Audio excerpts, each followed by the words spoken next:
जयति जयति श्री सद्गुरु जोड़ पान युग पद धरा चूक सुरक्षा कीजिए बार बार विनती करो चूक सुरक्षा कीजिए बार बार विनती करो।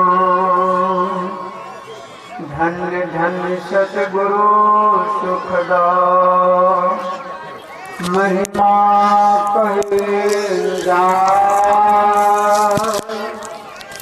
जो कछ पाओ तुम्हारे कृपा मोते कछुना वसा मोते कछुना वसा।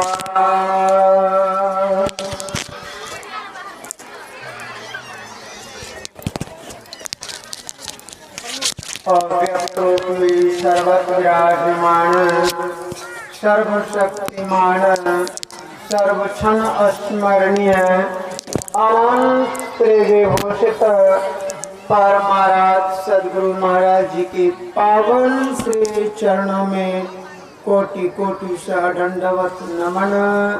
व्यक्त रूप में संत मत के गौरव स्तंभ बाल ब्रह्मचारी दंडधारी ज्ञान के भंडारे भक्तों के पुकार को स्वीकार करने वाले परम पूज्य पादाचार्य स्वामी वेदानंद जी महाराज के पावन श्री चरणों में कोटि कोटि सह दंडवत नमन। अखिल भारतीय संत मत साधु समाज के अध्यक्ष पूज्यपाद स्वामी अनुपानंद जी महाराज के पावन श्री चरणों में कोटि सह नमन। मंच पर विराजमान संत मत की साधना में तपे तपाए संत जनों के पावन श्री चरणों में कोटि सह नमन। उपस्थित गुरुजन धर्म प्रेमी सत्संग प्रेमी महानुभाव समस्त ग्राम वासियों पूजनीय माताओं एवं भक्तिमती बहनों सभी को मैं नमन करता हूँ और निवेदन करता हूँ कि जिनके भी बच्चे अशांति कर रहे हैं कृपया बाहर ले जाके खिलाएं। आप भी अशांत हैं, आपके बच्चे अशांत हैं और सारे श्रोता को भी आप अशांत कर दिए हैं, इसलिए उन्हें पहले ले जा कर के शांत करें। आइए हम लोग एक बार शांतिमय वातावरण में प्रवेश करने के लिए शांत स्वरूप परमात्मा की जय घोष करें। श्री सद्गुरु महाराज की।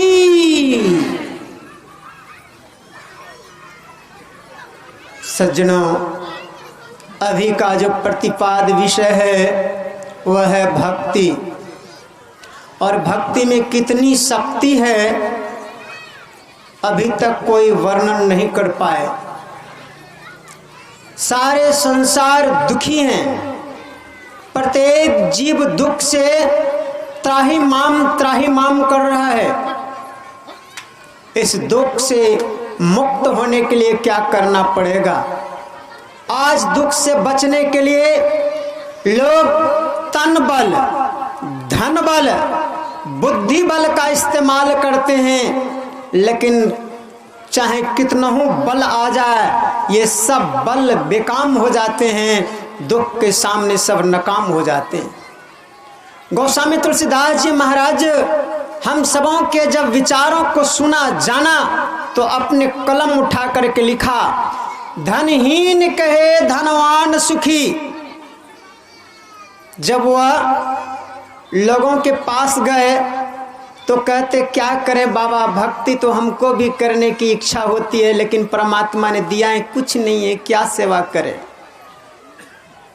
धनहीन कहे धनवान सुखी, धनवान कहे सुख राजा को भारी, राजा कहे चक्रवर्ती सुखी, चक्रवर्ती कहे सुख इंद्र को भारी, इंद्र कहे चतुरानन सुखी, चतुरानन कहे सुख विष्णु को भारी, तुलसीदास विचारी कहे हरि भजन बिना सब जीव दुखारी।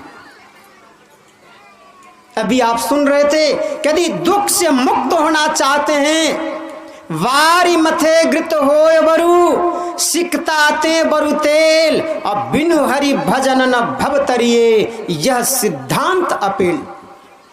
यदि संसार के दुख से मुक्त होना चाहते हैं तो भजन करना होगा। अब एक शास्त्र में 4 बात तो विचार करने पर कचार ही होगा। यही शास्त्र अभी अभी पाठ में सुनने को मिला कि हरि भजन के बिना दुख से मुक्त नहीं हो सकते। दूसरे जगह गोस्वामी तुलसीदास जी महाराज लिखते हैं, बिनु गुरु भवनिधि तरह न कोई, जौ बिरंची शंकर सम होई।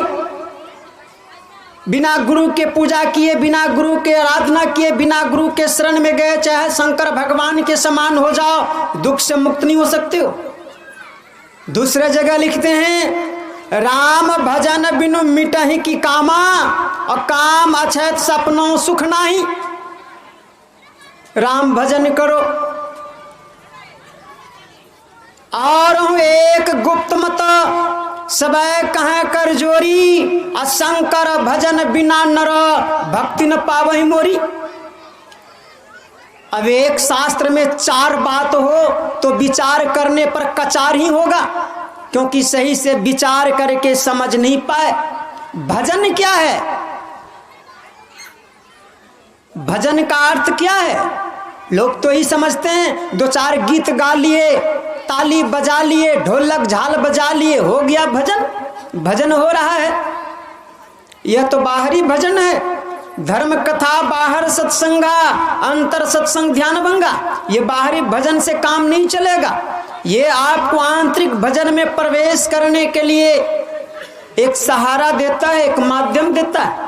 वास्तव में यदि मुझसे पूछिएगा तो मैं अपना अर्थ बताऊंगा। शास्त्र और व्याकरण का अर्थ तो बड़ा जंजाल है। भजन में 3 अक्षर है, भव से भवसागर, जो से जन्मना, नौ से नहीं।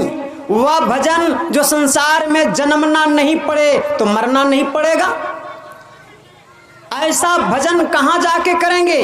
किसी ने बड़ा अच्छा कहा, आदत बुरी सुधार लो, बस हो गया भजन। मन के तरंगों को मार लो, बस हो गया भजन। आए हो कहाँ से, जाओगे कहाँ, इस तत्व को विचार लो, बस हो गया भजन। ऐसा नहीं कि मुख से बोले नमो शिवाय, बकरे मुर्गे अंडे खाए, हरे कृष्ण हरे राम, 2-2 अंडा सुबह शाम। रोजा रखे रोज रोज, मुर्गी मारे खोज खोज, जब बेल मुर्गी खोज, भीतर गेल 300 रोज। हरे कृष्ण हरे राम, शाम को पिए 200 ग्राम। क्या ये भजन से काम चलेगा? ये भी भजन हो रहा है।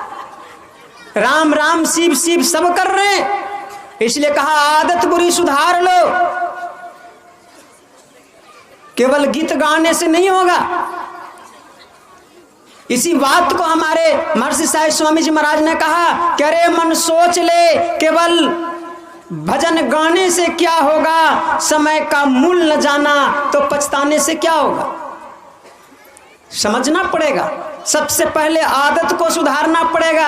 हमारी बिगड़ गई है आदत। जो नहीं खाना चाहिए वो खा रहे हैं, जो नहीं पीना चाहिए वो पी रहे हैं, जो नहीं करना चाहिए वही कर रहे हैं।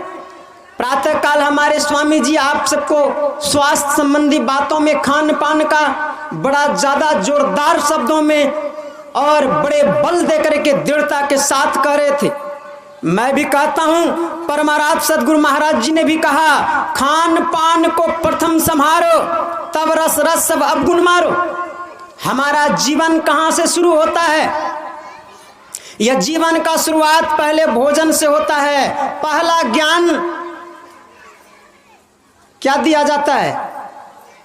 खाने का ज्ञान पहले दिया जाता है, क्योंकि बच्चा का जन्म होता है, जो मिलता है सब मुंह में डालता है। पहला ज्ञान माता पिता परिवार के द्वारा से दिया जाता है, तो कहते हैं ये छीछी है, इसको नहीं खाना चाहिए।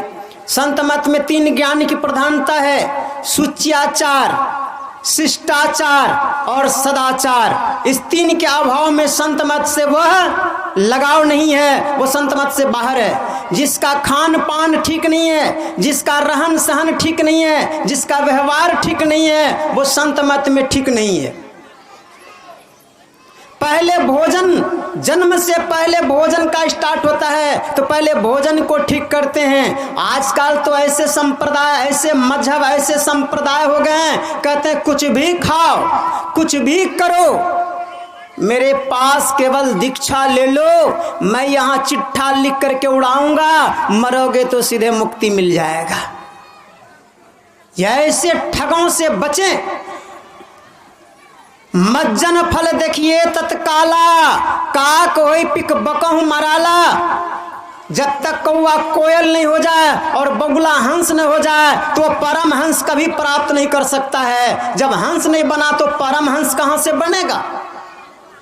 इसलिए कहते हैं सत्संग से क्या मिलता है? तत्काल फल मिलता है कि पहले उसका भोजन ठीक हो जाता है। खान पान को प्रथम संभालो, क्या खाना है क्या नहीं खाना है, क्योंकि आप सुन रहे थे जैसा खाए अन्न वैसा होगा मन, जैसा होगा मन वैसा मिलेगा तन, और जैसा मिलेगा तन वैसा करेगा भजन। जल चढ़ाने की आदत है, मन बन गया है जल चढ़ाने का, और मुर्गा मांस और दारू ताड़ी सब चलता है, तो क्या फर्क पड़ता है? कुत्ता भी बन करके टांग उठा के जल चढ़ाते रहिएगा। मुर्गा मांस मछली सब चलता है, शिव जी का भी पूजा चलता है, राधे श्याम राम राम रात दिन सुबह शाम जप करते हैं। क्या फर्क पड़ता है? मरिएगा तो तोता मैना बन करके भी पिंजरा में राम राम कीजिएगा, आराम से सब कुछ व्यवस्था मिलेगा। चाहते हैं तो करते रहिए, मनाही नहीं है। यदि मैना बनना चाहते हैं, तोता बनना चाहते हैं, कुत्ता बनना चाहते हैं तो चलने दीजिए, सब कुछ फ्री है। मरने के बाद आपके लिए सब व्यवस्था तैयार है। इसलिए सोच लो समय के रहते क्या करना है, क्या कर रहे हो, करने के लिए क्या मिला था, करने क्या लग गए। इसलिए सावधान, आदत बुरी सुधार लो, क्या नहीं करना है क्या करना है इसको ठीक कर लो, वरना पछताना पड़ेगा। इसलिए पछताना ना पड़े दूसरे में है, आदत बुरी सुधार लो, बस हो गया भजन। मन के तरंगों को मार लो, बस हो गया भजन। जैसा खाएंगे अन्न वैसा होगा मन। यदि मन को आप ठीक करना चाहते हैं तो आपका भोजन ठीक होना चाहिए। सात्विक भोजन होगा तो आपका मन सात्विक होगा, तामसी भोजन होगा तो आपका मन तमोगुणी में होगा, और रजोगुणी भोजन होगा तो आपका मन रजोगुणी होगा। इसलिए भोजन सात्विक होना चाहिए। फल फूल के साथ, संयम के साथ अन्न भी खाते हैं तो पवित्रता के साथ शुचियाचार का पालन करते हुए जीवन यापन करना चाहिए। ज्यादा समय नहीं उधर व्याख्या करने का। मन को बस करने के लिए आपको ध्यान की जरूरत है, क्योंकि जब तक आप एक बिंदुता प्राप्त नहीं करेंगे, जब तक आपकी दृष्टि एक नहीं होगी, यही तो योग है। दो नैन नजर जोड़ी के एक नोक बना के अंतर में देख सुन सुन, अंतर में खोजना, निस्तन में खोज सज्जन, बाहर न खोजना। योग हृदय वृत्त केंद्र बिंदु में युग दृष्टियों को जोड़कर, मनमानिकों को छोड़ सब आशा निराशा तोड़कर, इन तमाम जगहों से छोड़ करके जब आप इसमें प्रवेश करेंगे तो मन पलटे, सूरत कहावत, सूरत चला प्रभु से मिलन को, विषयों से मुख को मोड़ करके। तब पता चलेगा कि हम आए हैं कहां से और कहां जाना है। आए हो कहां से, जाओगे कहां, इस तत्व को विचार लो, बस हो गया भजन। कहां से आना हुआ है, जहां से आना हुआ था आ गए, जाना कहां है देखा जाएगा बाद में कहां जाना है। भविष्य की चिंता क्या करना, अभूत की चिंता क्या करना, वर्तमान की बात कीजिए। वर्तमान ठीक तो भूत और भविष्य सब ठीक। चलो वर्तमान की बात करता हूं, है कहां यह भी तो बहुतों को पता नहीं है कि हैं कहां। ये शरीर में रहते हैं, इस शरीर में किस जगह पर हैं पता है? आंख बंद करके देखिए। मैंने आपको कहा था कि त्याग की जरूरत है। समर्पण की जरूरत है। आप जिस जगह पर हैं उस जगह का त्याग करते हैं तो आपका सम्मान बढ़ जाता है। तो पहले पता कीजिए कि आप जिस जगह पर हैं क्या वो जगह रहने लायक है, और उसी जगह के वजह से ये तमाम दुख तो नहीं है। अरे घर में जब परेशानी होने लगती है तो घर छोड़ करके आप बाबा जी बन जाते हैं, परदेश चले जाते हैं तो सम्मान पाते हैं, लौट के आते हैं तो वहां भी आपका मान आदर होने लगता है। इसलिए आप जिस घर में हैं, ये 3.5 हाथ के घर में हैं, किस जगह पर हैं तो घोर अंधकार में हैं और लात जूता खा रहे हैं। इस अंधकार को थोड़ा त्याग करके देखिए। यदि इस अंधकार से आप प्रकाश में चले जाएंगे तो वहां से सम्मान जो पाएंगे, ये अंधकार के प्लेटफॉर्म में आप पाएंगे कि सारे लोग आपका सम्मान में खड़े हो जाएंगे। यदि इस प्रकाश से आप पार चले जाते हैं, शब्द में चले जाते हैं, तो प्रकाश मंडल के जितने देवी देवता हैं आपके समक्ष देवी देवता खड़े होंगे, आपकी प्रतीक्षा में रहेंगे, आपके आदेश का पालन करने में तत्पर रहेंगे। यदि आप इस शब्द से भी निशब्द में चले जाते हैं तो आपकी प्रतीक्षा ये देवता नहीं, स्वयं नारायण आपकी इंतजार में खड़े रहेंगे, स्वागत में खड़े रहेंगे। आप जो बोलेंगे वही होगा। आप सृष्टि के मालिक हो जाएंगे। आपके इशारे पर यह दुनिया नाचेगी। ये शक्ति आप में है, इसलिए भक्ति में बहुत शक्ति है और समय की भी शेष है। मैं अपनी वाणी को यहीं पर विराम देते हुए आप लोगों को पुनः नमन करते हुए श्री सद्गुरु महाराज की